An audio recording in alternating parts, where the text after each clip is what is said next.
Let's talk about National Fire Prevention Week. I believe it's this week, October 6th through 12th. And this year's theme includes smoke alarm safety. What can you tell us about that? I can't hit on it enough that smoke alarms save lives. One call that I've always stuck with me throughout my career is we had an apartment fire north of town here. Came in about 3 o'clock in the morning, so we were obviously in bed. By the time the 911 call came in, by the time we arrived on scene, it was 4 minutes. The apartment was completely engulfed in flames. We rolled up, it was kind of like a movie scene. I mean, people were walking wounded. They were jumping from the second story to get out. It was a real windy day. A few people opened doors and it just fed the fire. But whenever we were there doing our operations, we heard smoke alarms going off. We interviewed several people after the fact, and they said that the smoke alarms went off in the middle of the night, woke them up, and gave them enough time to escape the fire. So smoke alarms save lives. They're very underutilized. There's several homes in our fire district that don't even have them. We offer a program at the fire department that if you call in, we don't ask financial situations or anything like that. If you tell us you're in need of a smoke alarm, we come to the house and install it. We don't just install smoke alarms, we also change the batteries as well. That's great. So I think there are 3 takeaways with the smoke alarms that NFPA is focused on this week in particular. You want to talk about those and what that means for our residents when they're worried about their smoke alarms?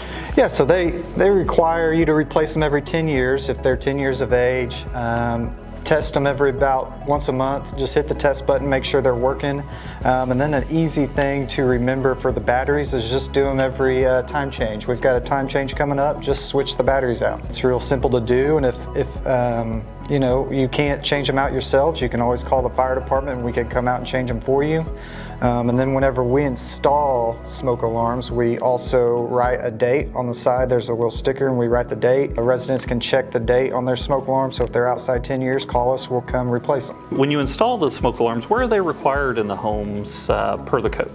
So we usually ask them to be in every bedroom and outside the sleeping quarters, at least one on every floor if it's a multi-story home. A big thing that we ask people to do, and it's not always done, is sleep with your bedroom door shut. That will help if a fire does happen. It won't allow oxygen to be fed for the fire into the bedrooms, because that's what ultimately fire relies on, is oxygen. So if that door is shut, it'll help keep the fire out of the room, and not only the fire but the smoke as well. So you got to have a smoke alarm on every floor. Does that include the basement? Yes, yeah. If you have a basement, you need to put one down there as well, because also, I mean, usually when there's a basement, there's, in a lot of these older homes, there's a dryer and washer. So electrical fires can start down there, hot water tank, you know, there's all kinds of electrical components down in the basement as well. So we do ask that they be in the basement and then also the stairway leading to the basement. So, Chief, you've got a department, 31, 32 guys, right? City limits is approximately 18, 19 square miles. How big is your fire service area? So our fire district is currently 140 square miles, give or take, and then we also, a lot of people don't understand we run the ambulance as well, and we cover over 500 square miles with that. So, but yeah, our fire district is about 140 square miles. So fire prevention is vital to the success of our department.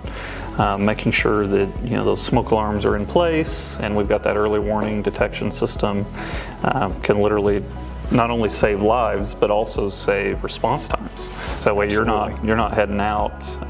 You know, maybe the smoke alarm catches the fire and it's able to be put out. It's something small, something like that. Absolutely, yeah. Because in today's world, you know, they say that you've got about 2 to 3 minutes to escape your home.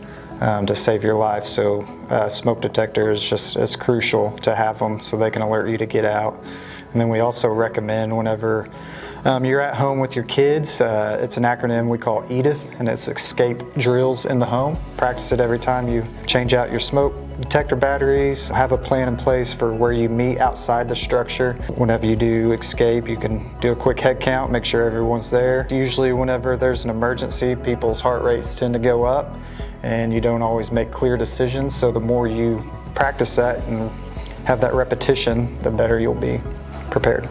It's great. Great advice, Chief. I want to thank you for coming in today and keeping the residents of Guthrie informed and safe. And we appreciate all you do and the team at the Fire and EMS Department. Happy to do it anytime, boss.